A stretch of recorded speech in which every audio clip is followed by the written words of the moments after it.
ये दो लड़ाई पहले भी हो चुकी है, वेल्लूर में और बैरकपुर में सैनिकों का विद्रोह हो चुका है, मगर इस बार जो विद्रोह होगा वो मंगल पांडे का होगा। और मंगल पांडे का विद्रोह होगा, ये आपको याद रखना है, 29 मार्च का वो दिन होगा जिस दिन मंगल पांडे विद्रोह करेंगे। और आपको मालूम है कि चर्बी वाले कारतूस का प्रयोग हुआ। देखिए, इसमें सबसे पहले एक लोहे की ब्राउन बेस नाम याद रखेंगे सभी लोग, ब्राउन बेस नाम की राइफल चलती थी और ये राइफल बहुत दिन से चल रही थी। फिर एक नई राइफल आ गई, दूसरी नई राइफल आई एनफील्ड। कौन सी राइफल आई? एनफील्ड। पुरानी ब्राउन बेस की जगह एक नई राइफल आई, उसका नाम पड़ा एनफील्ड राइफल आई, जिसमें जो कारतूस लगा होता था उसको मुंह से खोलना पड़ता था और उसमें जो लुब्रिकेंट चिकनाई के लिए जो लगा रहता था ग्रीस टाइप का, ये गाय और सुअर की चर्बी से बना हुआ है। पहले भी गाय और सुअर की चर्बी को लेकर एक विद्रोह हो चुका है, गाय वो तुर्रा लगाने के लिए। अब गाय और सुअर की चर्बी से तो ये हिंदू सैनिक हो या मुस्लिम सैनिक हो, दोनों की धार्मिक भावना को चोट पहुंची और इसका विद्रोह हुआ। इसका विरोध किया गया कि हम इसको मुंह से नहीं खोलेंगे, ये गाय और सुअर की चर्बी से बना है। और ऐसा पहला विद्रोह करने वाला सैनिक का नाम है मंगल पांडे। 29 मार्च का वो दिन 34वीं बटालियन, इसकी बटालियन का नाम पूछ लेते हैं, 34वीं बटालियन मंगल पांडे की बैरकपुर छावनी में यह विद्रोह शुरू हुआ। बैरकपुर छावनी में शुरू हुआ, बैरकपुर में।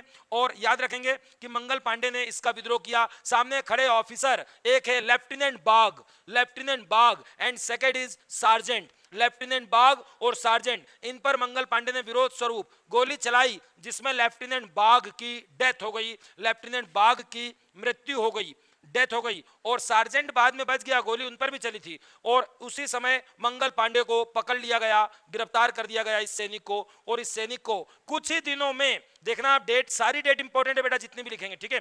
कुछ ही दिनों में 8 अप्रैल का वो काला दिन था जिस दिन इस सैनिक मंगल पांडे को फांसी की सजा दे दी गई और फांसी पर इसको चढ़ा दिया गया। अब जैसे ही इसको फांसी पर चढ़ाया, भारत मां के जो अन्य बेटे सैनिक है जो अंग्रेजों की सेना में हैं, वो चुप नहीं बैठेंगे और फिर एक विद्रोह होगा। 24 अप्रैल को फिर से विद्रोह होगा। और विद्रोह में कई सारे विद्रोहियों ने विद्रोह किया कि हम भी कारतूस का प्रयोग नहीं करेंगे। तो अंग्रेजों ने इनको भी कंट्रोल किया और इनकी बटालियन को भंग कर दिया और इनको सबको 10 साल की सजा सुना दी।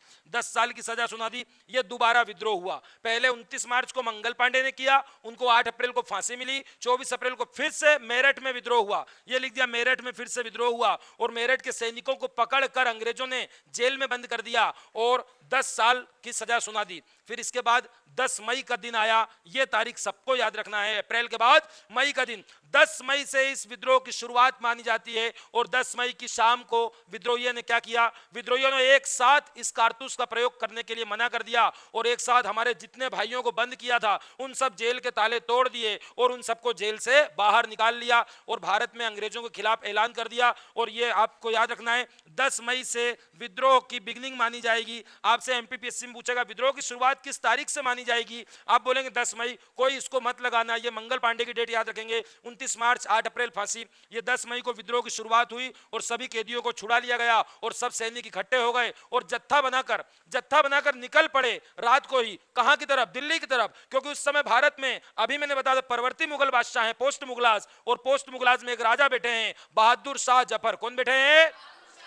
और ये सारे सैनिक 10 मई की रात को निकले हैं और 11 मई की सुबह 6:30 बजे दिल्ली की सड़कों पर बहुत सारे सैनिक एक साथ हथियार लेकर आ रहे हैं। सब ताला वाला तोड़ के बंदूकें निकाल ली हैं, ठीक है। और सुबह पहुंच गए कहां? दिल्ली। और दिल्ली में जाकर सीधा किससे मिले? बहादुर शाह जफर से, कि हम अंग्रेजों से लड़ाई शुरू करके आ गए हैं, अब आप हमारा नेतृत्व कीजिए, आप हमारे लीडर हो, हमारे देश के लीडर हो। हालांकि बहादुर शाह जफर इस समय तक कमजोर हो चुके थे, उनकी एज भी ज्यादा हो चुकी थी और वो ऑलरेडी अंग्रेजों के अंडर में आ चुके थे 1803 के बाद ही, ठीक है। आपको मालूम है अंग्रेज जीत चुके थे। फिर भी इन्होंने शुरुआती दौर में तो मना कर दिया जफर ने कि हमारी स्थिति ऐसी नहीं है कि हम अंग्रेजों का सामना कर सकें, इतने सैनिक। मगर बाद में इसमें जनरल बख्त खां नाम का सेनापति जुड़ गया और दिल्ली में सेंटर बन गया। तो आपको क्या क्या याद रखना है? 10 मई को विद्रोह शुरू हुआ, 11 मई को ये कहां पहुंच गए? दिल्ली पहुंच गए। और किसे अपना नेता चुना? बहादुर शाह जफर। और बहादुर शाह जफर हमारे भारत का अंतिम मुगल बादशाह है, बहादुर शाह जफर, ठीक है। आगे चले। 11 मई को दिल्ली में गए, बहादुर शाह जफर से मिले। आपसे एग्जाम में आएगा, बताइए हमारे सैनिकों ने दिल्ली पर अधिकार किस तारीख को किया? आपका उत्तर आएगा 12 मई को दिल्ली हमारे हाथ में आ गया। जिसने विरोध किया उसको हमने विरोध कुचल दिया हमारे सैनिकों ने, और 12 मई को हमने दिल्ली पर अधिकार कर लिया और हमारा नेता कौन बन गया? बहादुर शाह जफर। और बहादुर शाह जफर के अलावा याद रखना है जनरल बख्त खां, क्या याद रखना, जनरल बख्त खां, जो कि उनके मेन सेनापति थे, क्योंकि वो तो बुजुर्ग हो चुके थे, ठीक है, उन्हीं के विश्वास पर चले आगे। 12 मई को अधिकार हुआ, मगर 12 मई से विद्रोह आगे गया। लखनऊ पहुंचा 4 जून को, कानपुर पहुंचा 5 जून को, झांसी पहुंचा 5 जून को। ऐसे करते करते भारत के अलग अलग हिस्सों में यह विद्रोह शुरू हुआ। यह तो इस विद्रोह की शुरुआत है। मगर दूसरी बात ये कि इस विद्रोह को 12 मई को शुरू होने के बाद भारत के सभी क्षेत्रों से कई लोग इससे जुड़ते चले गए। बेगम हजरत महल लखनऊ से जुड़ गई, नाना साहेब कानपुर से जुड़ गए, तात्या टोपे जुड़ गए, ठीक है ना, झांसी की रानी लक्ष्मीबाई जुड़ गई। आखिर ये लोग क्यों जुड़ गए?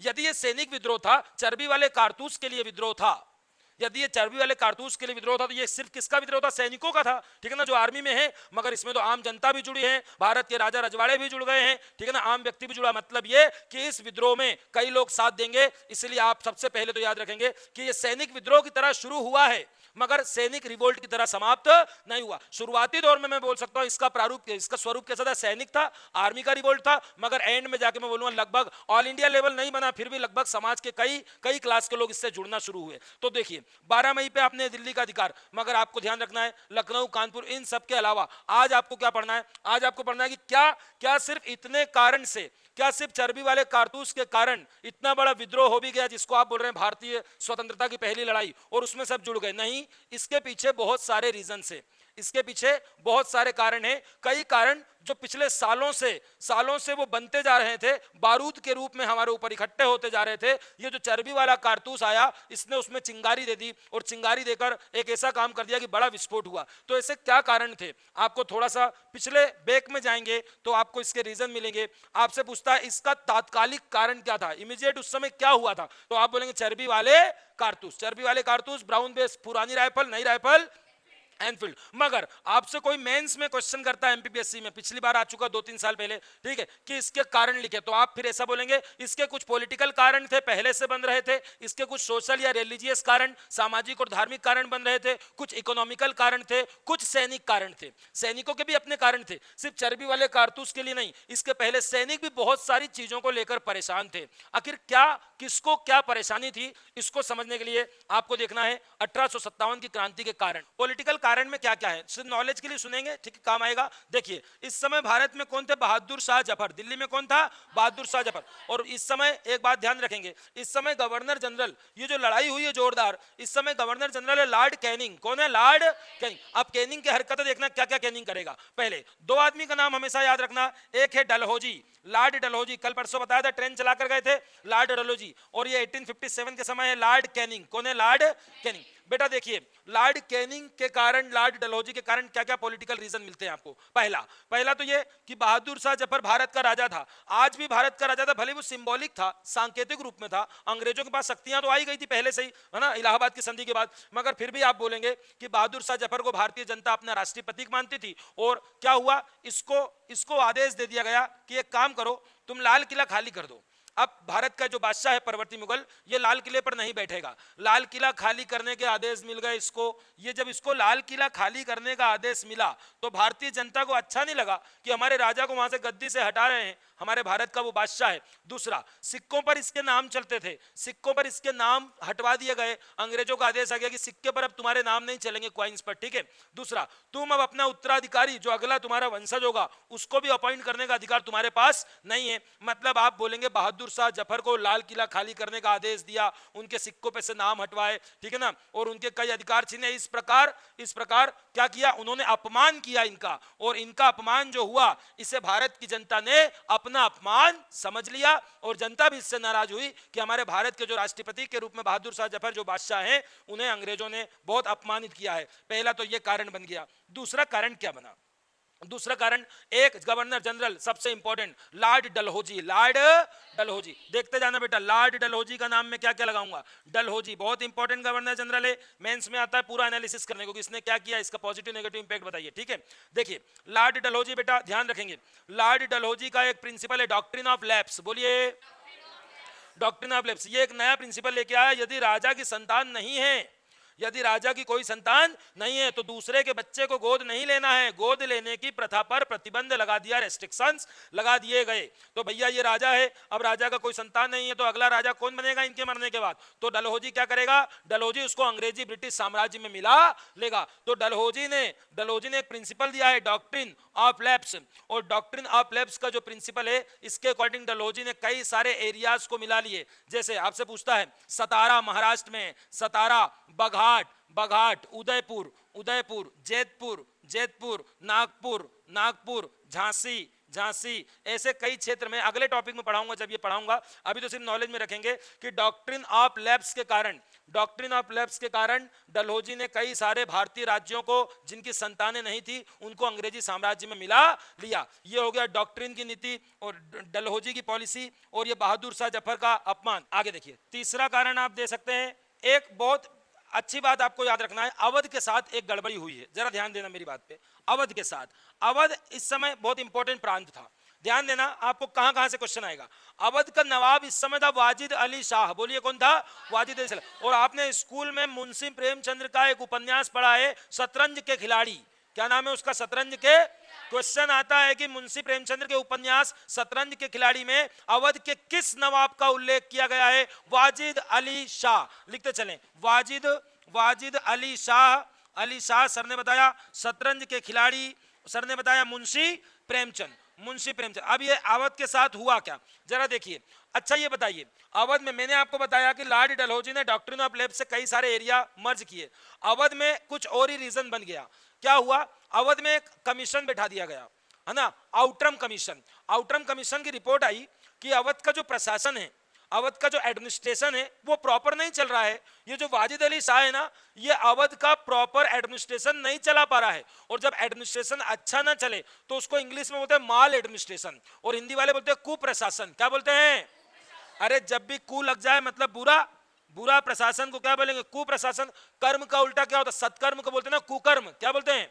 कु मतलब गलत होता है, तो कुप्रशासन मतलब गलत प्रशासन, माल एडमिनिस्ट्रेशन। आपसे पूछेगा कि अवध को अंग्रेजों ने किस आधार पर मिलाया था, आपको यही वाला शब्द एमपीपीएससी में आएगा, इसके अलावा कोई शब्द नहीं आएगा। कुप्रशासन आपको छाट के टिक लगाना है। माल एडमिनिस्ट्रेशन मतलब अवध का जो नवाब है वाजिद अली शाह, वो अच्छे से प्रॉपर नहीं चला रहा, इसलिए हम क्या कर रहे हैं, देखना जरा ध्यान से। 1856 में, ईयर देखो, 1856 में, एक साल पहले अवध को हम क्या कर रहे हैं? मर्ज कर रहे हैं और अवध को विलय कर रहे हैं, लैप्स कर रहे हैं। काय के आधार पर? वेरी गुड, माल एडमिनिस्ट्रेशन या कु। जबकि आपने क्या बोला था कि जिनके बेटे नहीं होंगे, संतान नहीं होगी, उनका आप लैप्स करोगे, मगर यहां तो आपने बहाना कुछ और ही ले लिया, माल एडमिनिस्ट्रेशन का। यहां से अवध की जनता बहुत नाराज हुई। आप बोल सकते हैं ये अवध के साथ सरासर किया गया धोखा था, विश्वासघात था। ऐसा काम हुआ है ना 1856 में, और यही कारण बनेगा। क्या कारण बनेगा? अभी अगले साल जब मंगल पांडे की क्रांति शुरू होगी तो उसमें सबसे ज्यादा व्यक्ति अवध से आएंगे। कहां से आएंगे? क्योंकि अवध की जनता के साथ तो पिछले ही साल गड़बड़ हुआ है और वहां के लोग उसको सहन भी नहीं कर पाए। अगली लड़ाई जो होगी 1857 की मंगल पांडे की लड़ाई में सबसे ज्यादा संख्या में भाग लेने वाले व्यक्ति किस प्रांत से आएंगे? अवध प्रांत से। आपको समझ में आ गया? वो पूछेगा अवध का विलय किस पर हुआ? कुप्रशासन पर। कब हुआ? 1856। और लॉर्ड डलहौजी की कौन सी नीति बताइए? Doctrine of lapse. और ये बहादुर शाह जफर को अपमानित करने वाला भी कौन है? डलहौजी। कौन है ये? ये लॉर्ड डलहौजी है। लॉर्ड डलहौजी यहां तक था भारत में, लॉर्ड डलहौजी 1848 से 1856 तक था, क्लियर। मगर 1857 की क्रांति में कौन था पूछेगा तो आप बोलेंगे लॉर्ड कैनिंग था। कौन था? लॉर्ड। तो भैया ये डलहौजी के काम दिख रहे हैं आपको। चौथा काम देखो, चौथा, एक व्यक्ति थे नाना साहेब, आपको पढ़ना है, कानपुर से लड़ेंगे। कहां से लड़ेंगे? नाना साहेब, कानपुर। नाना साहेब का रियल नाम हर एग्जाम में आता है, ढोणू पंत। बोलिए, ढोणू पंत। ये नाना साहेब कौन थे? ये बाजीराव सेकंड के दत्तक पुत्र थे।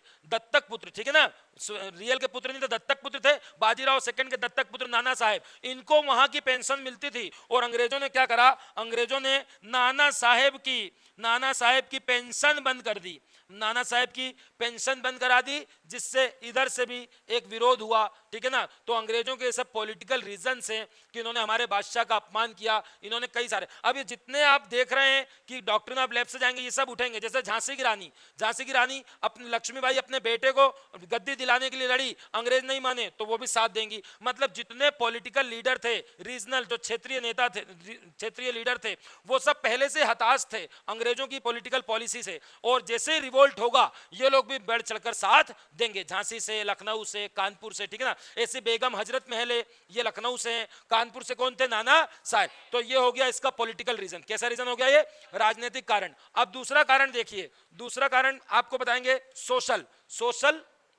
सोशल लिखें या फिर रिलीजियस लिखें, दोनों को एक में रखेंगे। सामाजिक और धार्मिक कारण, सामाजिक और धार्मिक कारण। पॉलिटिकल में तो बता देंगे 3-4 पॉइंट। अब देखिए सोशल में क्या क्या रख सकते हैं, इसको मिटा दूं। अब देखिए सोशल में आप मन से रख सकते हैं, जब कभी मेंस में आपको 2 लाइन लिखना है, लिख देते हैं सोशल रीजन क्या थे। सोशल मतलब हमारे समाज को लेकर क्या स्थिति थी। तो देखिए बेटा, हमारे समाज में कुछ तो बुराइयां हैं, हिंदू धर्म में, मुस्लिम धर्म में कुछ सामाजिक कुरीतियां थी, समाज में हमारी कुछ बुराइयां चलती थी। जैसे सती प्रथा, क्या सती प्रथा एक बुराई है ना। पति के मरने के बाद पत्नी को सती होना पड़ता था, यह समाज की बहुत ही बड़ी बुराई है, हिंदू धर्म की देन है, ठीक है। और सती प्रथा का अंग्रेज अंत कर रहे हैं। तो आपके और मेरे अकॉर्डिंग तो ये तो बहुत बढ़िया काम कर रहे हैं। राजा राम मोहन राय इसके लिए लड़े हैं 1829 में। 1829 में लॉर्ड विलियम बेंटिक ने भारत से सती प्रथा का अंत किया। मगर उस समय जब सती प्रथा का अंत हुआ तो इससे कौन नाराज हुए, इससे मौलवी नाराज हो गए। यदि हिंदू और मुस्लिम धर्म की किसी ट्रेडिशनल परंपरा पर वो लोग प्रहार कर रहे हैं, अटैक कर रहे हैं, तो इससे पंडित और मौलवी को तो गुस्सा आना ही है। क्योंकि पंडित और मौलवियों का आपको मालूम है, वो उनको ऐसा लगता है कि अंग्रेजों के इस कृत्य से हमारा इफेक्ट समाज में कम हो जाएगा। तो कुछ तो कुरीतियां थी, जैसे सती प्रथा, जैसे बाल विवाह समझते बच्चों की शादी। अब इसको हमारे धर्म में शुरू में सही माना जाता था, आज हम गलत मानते हैं। अब तो और बढ़ा दिए मोदी जी ने, लड़कियों की उम्र कितनी कर दी बेटा है, 21 के पहले करना है कि नहीं करना है, नहीं करना है, ठीक है। ये बाल विवाह हो गया, सती प्रथा हो गया, ठीक है ना। और ये सब जो सामाजिक कुरीतियां थी, इन पर अंग्रेजों ने जब प्रतिबंध लगाया तो उससे हमारे समाज का उच्च वर्ग आ गया, उच्च वर्ग विरोध करने लगा, जैसे पंडित वर्ग, मौलवी वर्ग, उच्च जाति का वर्ग, ठीक है। दूसरा, इसको छोड़ें, धार्मिक कारण मेन है बेटा। धार्मिक कारण, समाज में तो हमारी हंसी उड़ाते थे बेटा। हमारा नाम उन्होंने या तो काले लोग रखा था, या सुअर बोलते थे, या कुत्ता बोलते थे। 3 नाम उनके फेमस थे, काले लोग, सुअर लोग। बड़ी बड़ी जगह हमारी एंट्री नहीं होती थी, ठीक है। हमारे देश में हमारी अपमान होता था। हमारे जो धार्मिक और सामाजिक परंपराएं हमारे समाज में, संस्कृति में, उन परंपराओं और संस्कृति का अपमान होता था। और धर्म को लेकर तो बहुत बड़ी चोट हुई है, क्योंकि धर्म को लेकर ही सब कुछ हुआ है। और धर्म नहीं होता यहां पर तो 1857 की क्रांति में हिंदू और मुसलमान ने बराबर का खून बहाया है। इतिहासकार लिखता है कि 1857 की क्रांति में हिंदू और मुस्लिम ने दोनों ने बराबर का खून बहाया है। हिंदू मुस्लिम दोनों में ऐसी एकता, ऐसी यूनिटी जो 1857 की क्रांति में देखी गई, दोबारा फिर कभी देखी नहीं गई। क्योंकि अंग्रेज अपनी पॉलिसी समझ जाएंगे कि जब तक इस देश में हिंदू और मुस्लिम को अलग नहीं किया जाएगा, तब तक फूट डालो और राज करो की स्थिति पर हम सक्सेस नहीं हो पाएंगे। तो धार्मिक रीजन में क्या हुआ, धार्मिक रीजन में वही हमारे देवी देवताओं का अपमान, ठीक है, हमें हमारे धार्मिक रूढ़ी और परंपराओं का अपमान। सबसे मेन प्रॉब्लम क्या हुई, मेन प्रॉब्लम हुई 1813 में कानून आया और उसमें बोल दिया आज के बाद भारत में ईसाई धर्म का प्रचार करने के लिए ईसाई मिशनरीज आएंगे, ठीक है ना, वहां के जो आपको सिखाएंगे ईसाई धर्म। और भारत में आपको मालूम है 2 ही धर्म इस समय मुख्य रूप से थे, हिंदू और मुस्लिम, जिसको हम मेजर रिलीजन, जिसको ज्यादा फॉलो करते हैं। तो ईसाई धर्म का प्रचार करने की आपसे पूछता है एमपीपीएससी में, भारत में ईसाई मिशनरियों को आने की अनुमति